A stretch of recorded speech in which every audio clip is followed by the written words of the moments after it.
2024 से पहले इसी साल कर्नाटक में विधानसभा चुनाव होने वाले हैं, जिसके मद्देनजर सभी पार्टियों ने अपनी तैयारी भी तेज कर दी है। इस बीच एक खबर ने बीजेपी की टेंशन बढ़ा दी है। दरअसल कर्नाटक भारतीय जनता पार्टी के नेता बाबूराव चिंचनसूर के कांग्रेस में शामिल होने की संभावना है। माना जाता है कि चिंचनसूर 2019 के लोकसभा चुनाव में कांग्रेस अध्यक्ष मल्लिकार्जुन खड़गे की हार में अहम भूमिका निभाने वाले नेताओं में से एक थे। कल्याण कर्नाटक क्षेत्र में कोली कबालिगा समुदाय के प्रमुख नेता चिंचनसूर ने 20 मार्च यानी सोमवार को विधान परिषद की सदस्यता से इस्तीफा दे दिया। उन्होंने 2008 से 2018 तक कलबुर्गी जिले में गुरगुमितकल विधानसभा क्षेत्र का प्रतिनिधित्व किया और इससे पहले सिद्धरामैया के नेतृत्व वाली कांग्रेस सरकार में मंत्री भी थे। हालांकि विधानसभा चुनाव में हार के बाद उन्होंने 2018 में कांग्रेस छोड़ दी और बीजेपी में शामिल हो गए। बीजेपी सदस्य के रूप में उन्हें उन प्रमुख नेताओं में से एक माना जाता है जिन्होंने गुलबर्गा यानी कि कलबुर्गी लोकसभा क्षेत्र में खड़गे को हराने में महत्वपूर्ण भूमिका निभाई थी। उस चुनाव में बीजेपी उम्मीदवार उमेश जाधव विजयी हुए थे। जाधव भी पहले कांग्रेस में थे और बाद में बीजेपी में शामिल हो गए थे। चिंचनसूर की बात करें तो कांग्रेस सूत्रों के मुताबिक चिंचनसूर के आने वाले दिनों में पार्टी में शामिल होने की उम्मीद है। बता दें, इस महीने की शुरुआत में बीजेपी के एक और दूसरे विधान परिषद सदस्य यानी कि एमएलसी पुतन्ना ने विधान परिषद से इस्तीफा दे दिया था और कांग्रेस में शामिल हो गए थे। वहीं जब पत्रकारों ने मुख्यमंत्री बसवराज बोम्मई से इस बारे में प्रतिक्रिया मांगी तो उन्होंने कहा कि चिंचनसूर कांग्रेस से आए थे और उसी पार्टी में वापस जा रहे हैं। उन्होंने कहा कि बीजेपी की स्थिति गुरगुमितकल में मजबूत है और चिंचनसूर के पार्टी छोड़ने से वहां पार्टी की संभावनाओं पर कोई असर नहीं पड़ेगा। कर्नाटक में मई तक विधानसभा चुनाव होने हैं। बीजेपी के वरिष्ठ नेता और पूर्व मुख्यमंत्री बीएस येदियुरप्पा ने चिंचनसूर के पार्टी बदलने के मुद्दे पर टिप्पणी करने से इनकार कर दिया।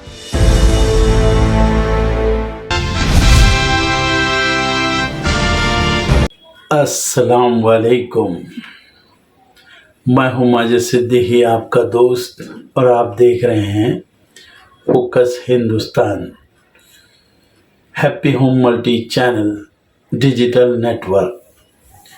आप सबको रमज़ान की बहुत बहुत मुबारकबाद। 23 मार्च को इंशाअल्लाह पहला रोज़ा चांद देखने पर होगा यकीनन। फिर भी एक बार आप सबको रमज़ान की बहुत बहुत मुबारकबाद। ए रमज़ान ए रब के मेहमान,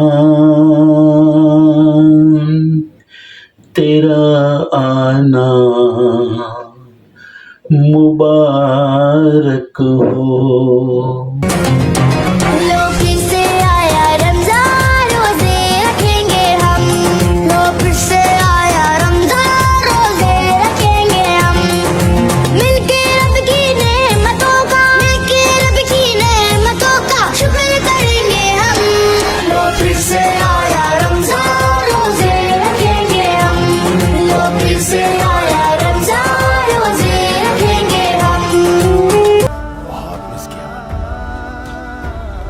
एक सॉरी ही तो है, बोल डालो और सारे गिले शिकवे धो डालो।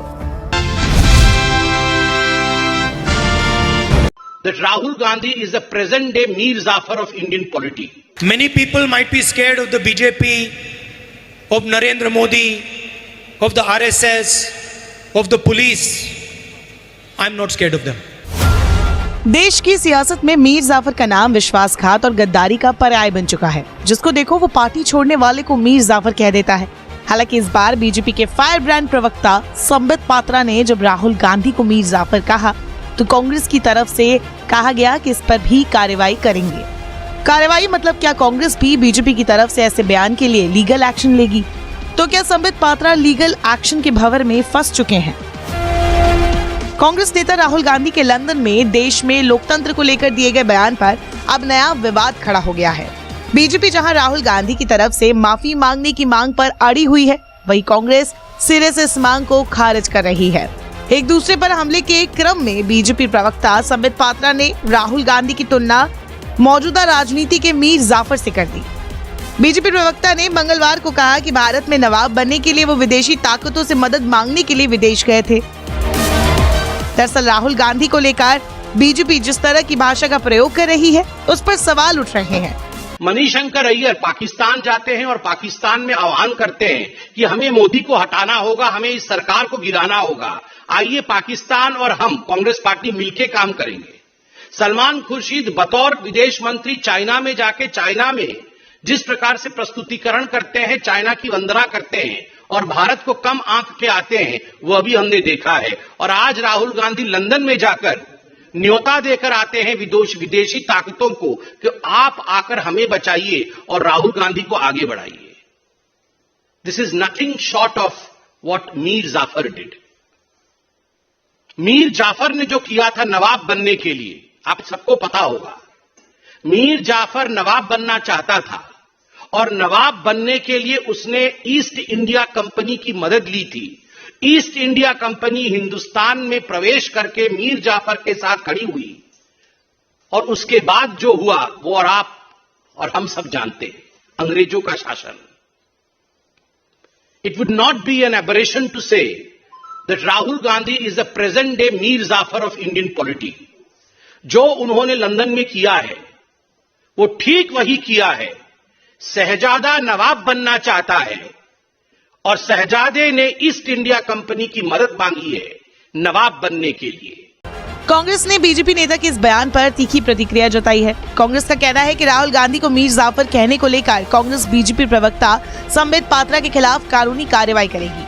पवन खेड़ा ने संबित पात्रा के राहुल गांधी को मौजूदा दौर के मीर जाफर वाले बयान पर अपनी प्रतिक्रिया देते हुए कहा कि उन्हें जल्द ही करारा जवाब मिलेगा। हम उनसे ये भी सीख रहे हैं कि कैसे जवाब देना है। उनके बयान पर जल्द कार्रवाई होगी। सूत्रों के मुताबिक कांग्रेस शासित राज्यों में संबित पात्रा के खिलाफ एफआईआर दर्ज कराने की तैयारी भी चल रही है। संबित पात्रा के बयान पर कांग्रेस प्रवक्ता पवन खेड़ा ने कहा, हम उनसे ये सीख रहे हैं। दरअसल कांग्रेस का इशारा विरोधी नेताओं के खिलाफ कानूनी कार्रवाई को लेकर था।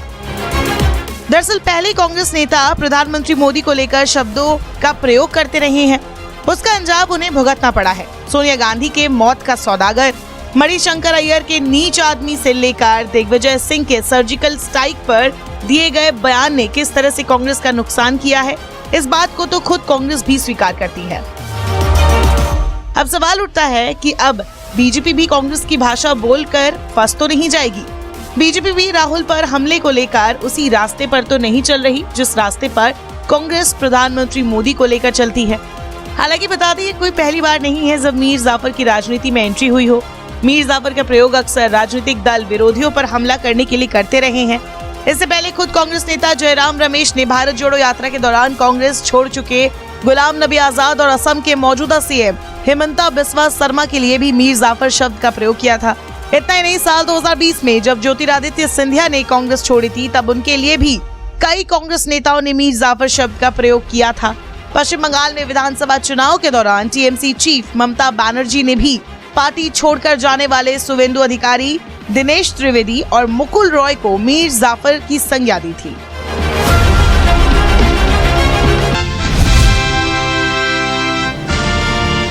और उनका किराए पर मत लो, उन्हें प्रॉपर्टी फरोख्त मत करो और हुकूमत बैठ के तमाशा देख रही है। खुदा की कसम, मुझे सियासत पसंद नहीं। मैं बेसिकली एक व्यापारी बिजनेसमैन हूं, लेकिन मेरी मजबूरी, मेरी जरूरत है सियासत करना। मैं इन फिरका परस्तों की आंखों में आंख डालकर उनका जवाब देना चाहता हूं। अगर आप शिया हैं तो शिया रहिए, आप सुन्नी है सुन्नी रहिए, आप देवबंदी है देवबंदी रहिए, बरेलवी है बरेलवी रहिए। मेरे बाप की ताकत नहीं मैं आपको उसके बारे में कुछ बोल सकूं, लेकिन एक ही बात बोलूंगा कि आप अपने मसलक के बारे में जितना प्रचार करना हो कीजिए, दूसरे मसलक पर छींटा मत डालिए। खुदा के वास्ते मत कीजिए। बहुत कमजोर हैं हम लोग, हम बहुत कमजोर हैं। ये हमें खत्म कर देना चाहते हैं और हम आपस के तफरके में लड़ करके अगर हम इनको चांस दे देंगे तो हम क्या करेंगे। हमारी तादाद कम है और इनका एक फार्मूला बनाया है कि ये गवर्नमेंट ने बनाया है कि शिया, सुन्नी, देवबंदी, बरेलवी, अहले हदीस, न जाने क्या क्या इनको बांट दो और 80% लोगों को एक साथ का करके इस मुल्क में हुकूमत करो। ये हो रहा है आज। शुरू करो यहां से। मुबारकबाद सारे मसलक के लोगों को, लेकिन दूसरे मसलक के ऊपर छींटे मत डालो। हाथ जोड़कर आपसे गुजारिश करता है आपका भाई अबू आसिम आजमी। अब फकत शोर मचाने से कुछ नहीं होगा, सिर्फ होठों को हिलाने से कुछ नहीं होगा। जिंदगी के लिए बेमौत मरते ही क्यों हो, और अहले ईमान हो तो शैतान से डरते क्यों हो। ऐ गोंडी वालों, सारे गम, सारे शिकवे, सारे झगड़े मिटा के उठो।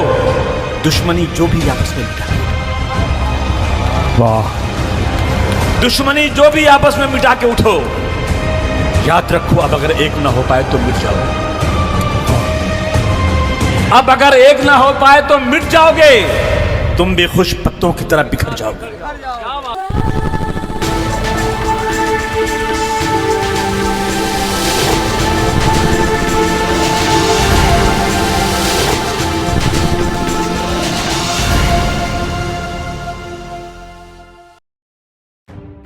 अमृतपाल सिंह का अब बचना मुश्किल ही नहीं, नामुमकिन है। पंजाब पुलिस ने वारिस पंजाब दे के मुखिया और खालिस्तानी समर्थक अमृतपाल सिंह की तलाश और तेज कर दी है। लोगों से अपील की है कि अमृतपाल सिंह कहीं भी दिखे तो उसकी सूचना पुलिस को दी जाए।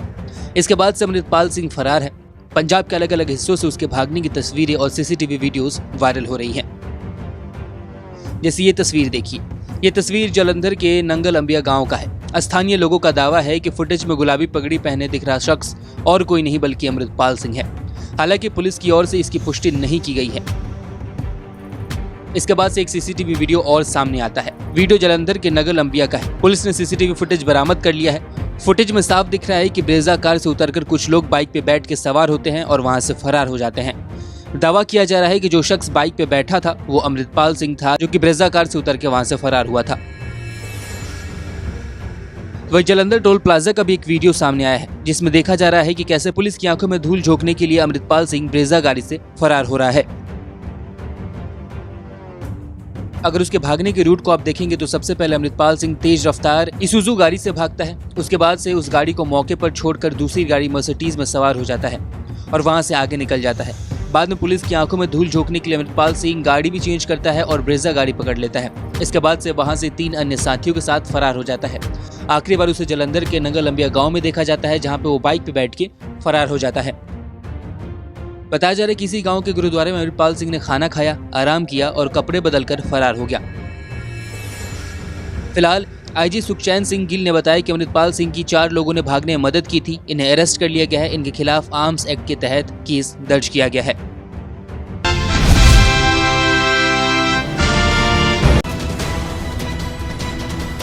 छत्तीसगढ़ की दुर्ग पुलिस ने 72 साल के एक बुजुर्ग की शिकायत पर 5 लोगों को गिरफ्तार किया। इनमें 2 पुरुष और 3 महिलाएं हैं। डेटिंग ऐप पर एक बुजुर्ग को प्ले बॉय बनने का शौक चढ़ा था। उन्हें इन लोगों ने झांसे में लिया और खाते से मीठी मीठी बातें कर 11 लाख रुपए ट्रांसफर करवा लिए।